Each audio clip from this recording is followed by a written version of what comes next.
Welcome back, trappers. We got the wheels behind me. Everybody can see today's the day. We go to Glenn's Tire. We're gonna see if we can get these on.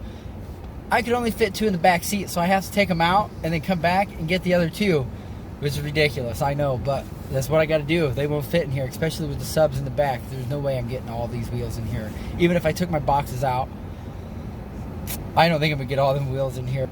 I'm running late. I came home, I loaded these up, and now I'm on my way out there. So stay tuned, guys.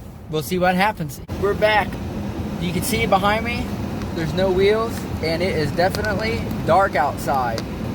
Actually, it's like 4:30 in the morning the next day. So this is what the Blazer looks like. Yeah, no wheels, guys.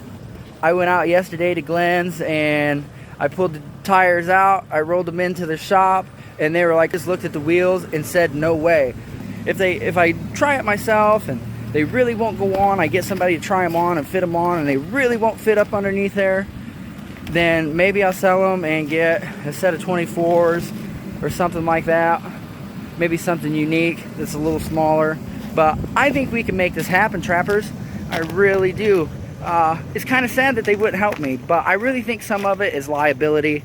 It's not, like I said, it's not a very ordinary thing that I want to do. So, you know, I think maybe they might be worried about liability issues. But I was talking about the stereo, and I was saying that it was a mess back here, and there have been some people kind of curious and want to see this project go down.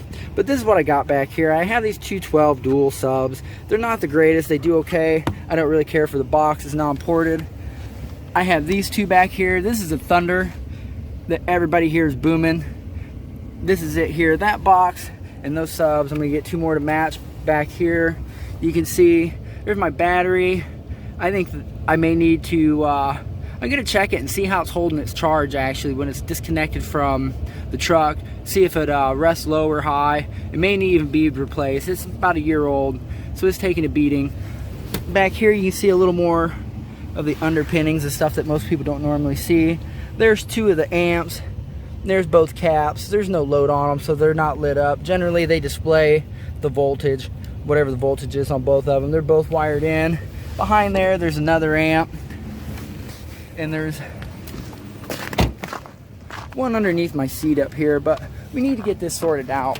It's not really what I want it to be, and it's not as clean as I want it to be yet, really. So that's what we're working on there, guys.